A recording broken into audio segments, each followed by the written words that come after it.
Alcatel V3 Ultra is a phone meant for readers. And why do we need a phone for e-readers? Well, because our phones are always there with us. Even though a dedicated e-reader like Kindle Paperwhite or Kobo Libra Color might offer a better experience, but in those in-between moments, pulling out a dedicated e-reader isn't always an option. That's why apps like Kindle or Kobo on a phone become go-to reading tools for many people. So exactly how good is the TCL Next Paper display used on the new Alcatel phones? And how good is the Alcatel V3 Ultra as a regular smartphone? We'll answer all these questions and more in this review.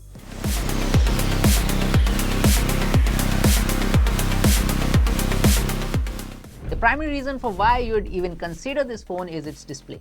So let's discuss that first. As many of you must be aware, this phone has TCL's Next Paper display. This is a 6.8-inch Full HD Plus screen with 120Hz refresh rate. The tech basically incorporates multiple layers to diffuse light and reduce reflections. This helps enhance the clarity and reduce glare. The display also uses DC dimming, which means it will be easier for people who are sensitive to flicker. The matte anti-glare screen adds a unique feel to this phone. This is supposed to give the glass a paper-like feel. It's also incredibly smudge resistant. I kind of like the feel, but the coating also softens the text a bit. Using a dedicated switch, you can access 3 next-gen paper modes: color paper, ink paper, and max ink. Now these are mostly monochrome modes that mimic an e-ink display as the one you'd find on Kindle Paperwhite or Kobo Clara. The max ink is more like a power saver mode that additionally cuts all distractions. The white point in all of these modes is warmer than standard. In comparison, the white point of a Kindle reader is around 6000K and of an accurately tuned OLED display is around 6500K.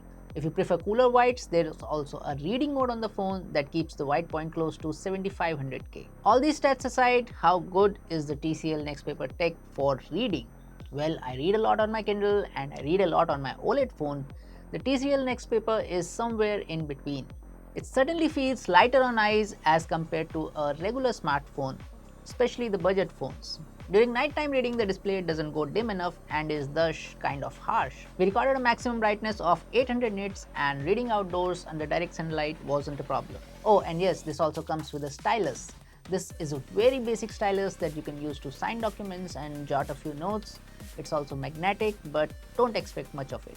Now, if you keep the reading part aside, this is not a particularly great display. The natural mode is tuned for P3 gamut and not sRGB.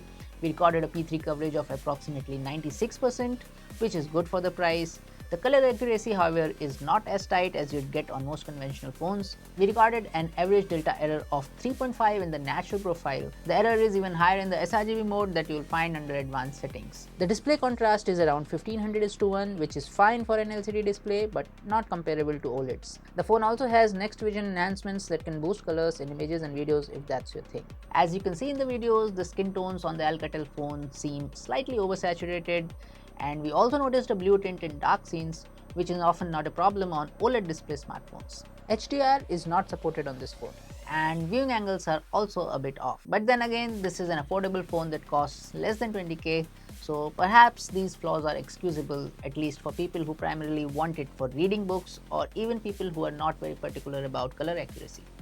Now, the display is the main reason why you'd be even considering this phone, because for everything else there are better options out there. That doesn't mean that V3 Ultra disappoints. Other than the display, the phone has a basic, flashy polycarbonate design that will appeal to youngsters. The chipset is MediaTek's Dimensity 6300, which you will find on more affordable phones.